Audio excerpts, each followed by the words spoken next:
Serpa, un saludo muy especial, los señores alumnos. ¿Qué dijo del marco jurídico para la paz? Primero que todo, una necesaria, no aclaración, sino explicación, y es la siguiente. En Colombia no hay enemigo de la paz, salvo los alzados en armas.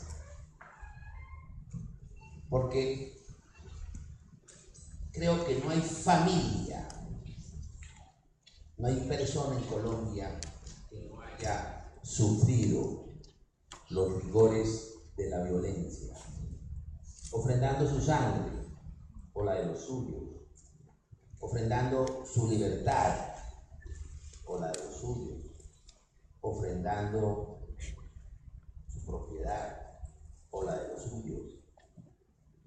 Entonces, ello es un anhelo de todos los colombianos. Todos los colombianos queremos la paz, deseamos de la paz, anhelamos la paz. Ello es un propósito nacional. Por eso no es, ¿cómo denominarlo para ser prudente en mi afirmación? Digamos que no es políticamente correcto aseverar que hay enemigos de la paz, porque en esta discusión uno oye incluso a funcionarios de la más alta investidura estigmatizar a colombianos, incluidos a funcionarios que en el ejercicio de los roles constitucionales hacemos algunas consideraciones en esa materia. Primera distinción que yo siempre hago en estos eventos. Segunda distinción: la Procuraduría tiene unos roles constitucionales que le permiten, que le exigen, que le obligan a hablar en estos temas, porque no debemos olvidar que la Procuraduría tiene una doble naturaleza, como el águila de los Austrias, tiene dos cabezas sin ser un fenómeno. Es sociedad y es Estado. Y es el representante de la sociedad y por ende es la voz de la sociedad y con mayor razón de las víctimas, y por tanto tiene unas competencias que le permiten advertir cuando existen diseños de políticas públicas o actuaciones de los diferentes órganos del Estado que eventualmente pudieran comprometer los derechos, en estos casos, de la sociedad y de las víctimas. Entonces, tercero, todo el mundo es consciente que para transitar de la guerra a la paz se deben proponer atractivos a los alzados en armas para lograr que estos se ingresen a la civilidad, depongan las armas, para lograr escenarios en los cuales podamos avanzar como sociedad civilizada. Y eso es lo que se ha llamado, esos atractivos, es lo que se ha llamado la justicia transicional, que por demás no es tan nueva en Colombia. Nuestro ordenamiento jurídico desde el año 97 tenemos estos instrumentos que se pueden reducir en lo que ustedes tantas veces han oído: verdad, justicia y reparación. Máximos de verdad, medios de reparación y mínimos de justicia. Como aconteció, por ejemplo, con el instrumento conocido como justicia y paz, que fue diseñado para lograr que transitáramos de la guerra a la paz con las autodefensas, con verdad, con reparación y con justicia, penas, sanciones entre 5 y 8 años. Y dentro de ese marco se diseña lo que se ha conocido el marco jurídico para la paz como un instrumento de justicia transicional para lograr, como dije inicialmente, generar un instrumento atractivo para los alzados en armas. Fueron muchas las discusiones previas que se suscitaron en torno a ese instrumento constitucional, porque ya es parte de nuestra Constitución, en la cual se detenía o se hacía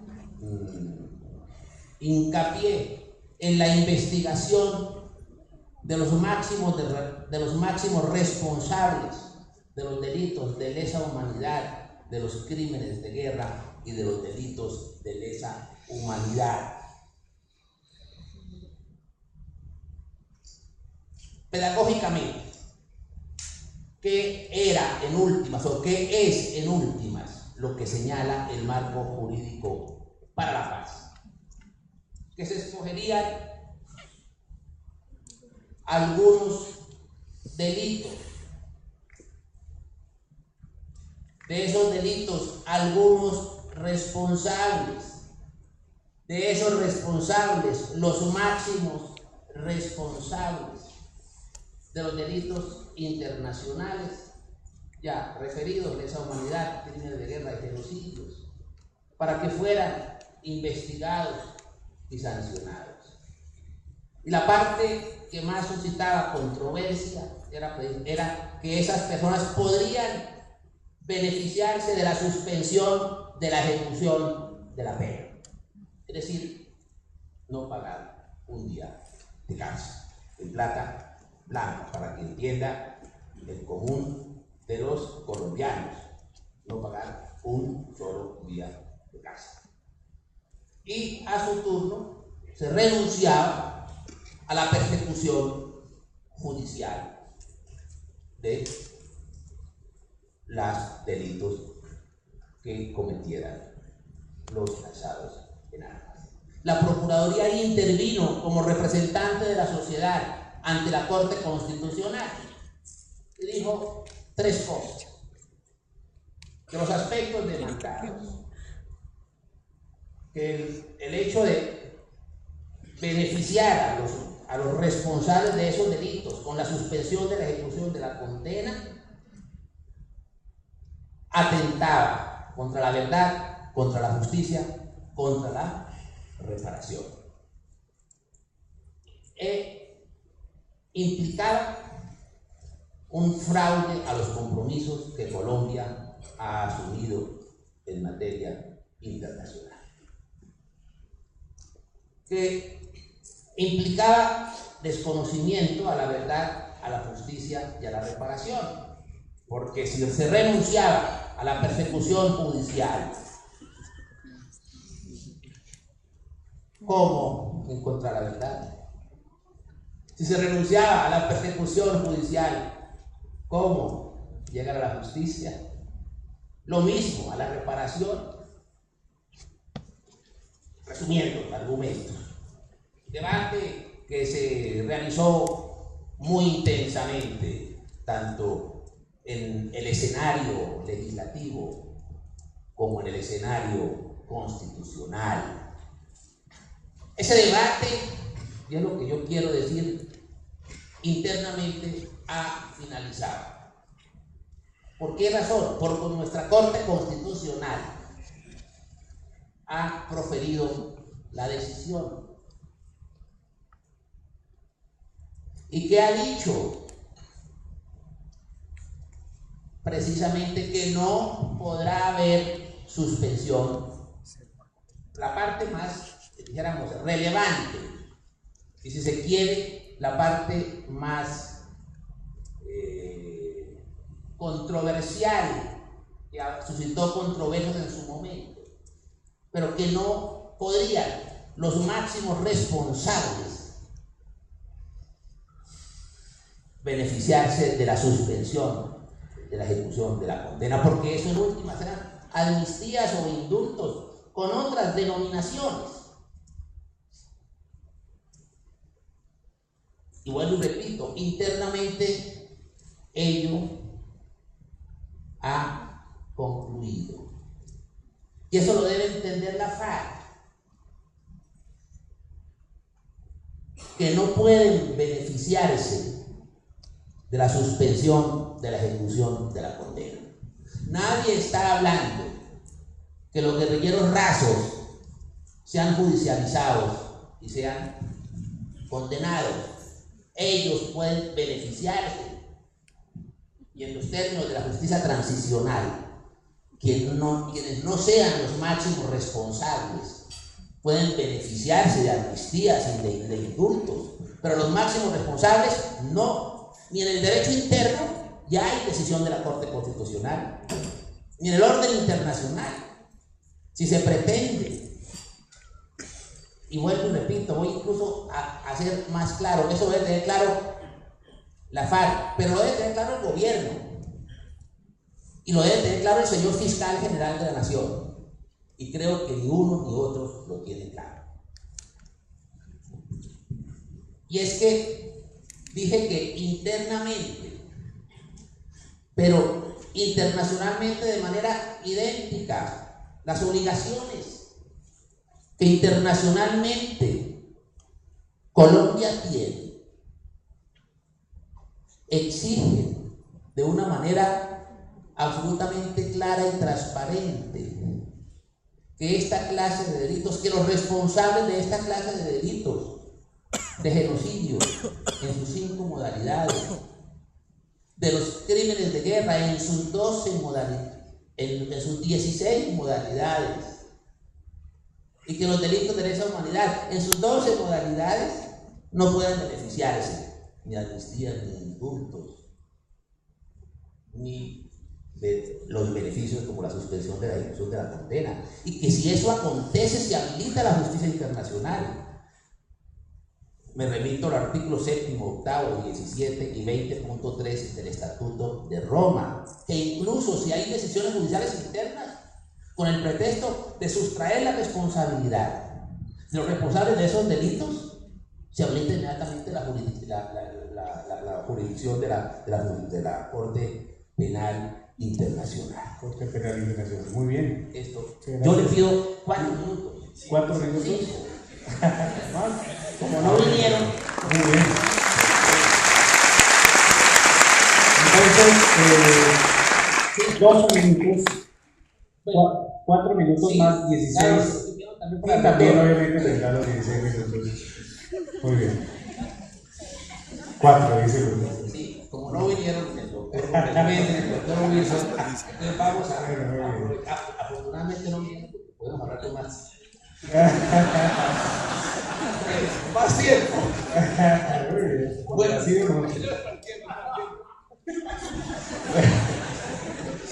bueno, es que si no queda yo en desventaja.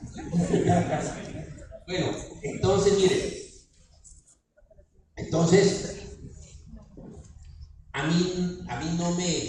a mí me preocupa la insistencia que hiciera el señor presidente antes de su discurso en Naciones Unidas sobre que la justicia no podía ser un obstáculo para la paz, que la justicia internacional no podría ser un obstáculo para la paz. Todo lo vimos de una manera permanente a partir del momento que se profirió la decisión de la Corte Constitucional. Después intervino en Naciones Unidas y habló de que habría paz con justicia. Y frecuentemente se ha venido, dijéramos, variando el discurso diciendo que habrá paz con justicia. Pero Por fin yo descubrí cuáles son los alcances de lo que el presidente y el fiscal entienden por justicia. Lo descubrí hace 15 días, hace 15 días en la prueba. Señor fiscal, en un reportaje, te digo, las controversias mías con el fiscal son en los mejores buenos términos, son amables controversias. Son amables porque y eso enriquece la democracia.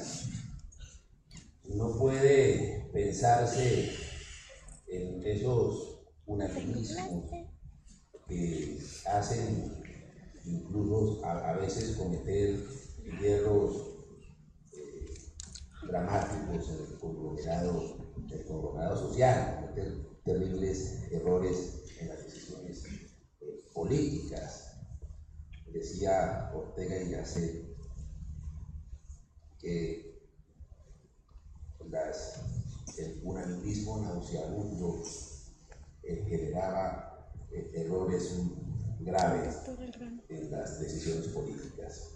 Pero mire, yo aquí encontré lo siguiente, dice el señor fiscal en la entrevista del Tiempo hace unos 15 días, ante la pregunta, eso que llaman cierre de procesos no está prohibido internacionalmente, responde: la justicia internacional exige que haya mecanismos judiciales que den un recurso efectivo a las víctimas de los delitos que mencionamos. Creo que vayamos.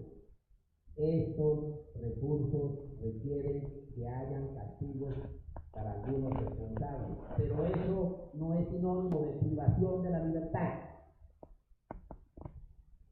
El deber de castigar y judicializar no se traduce necesariamente en la cárcel. Claro, por eso es que están diciendo que habrá paz con justicia, porque los alcances que se están dando a la justicia y al castigo es que no haya cárcel. Yo públicamente les he hecho esta pregunta al señor fiscal y al señor presidente, nunca la han respondido. Yo sé que no la pueden responder, porque tienen investidura, pero no sepa que no tiene investidura hoy y la podrá responder.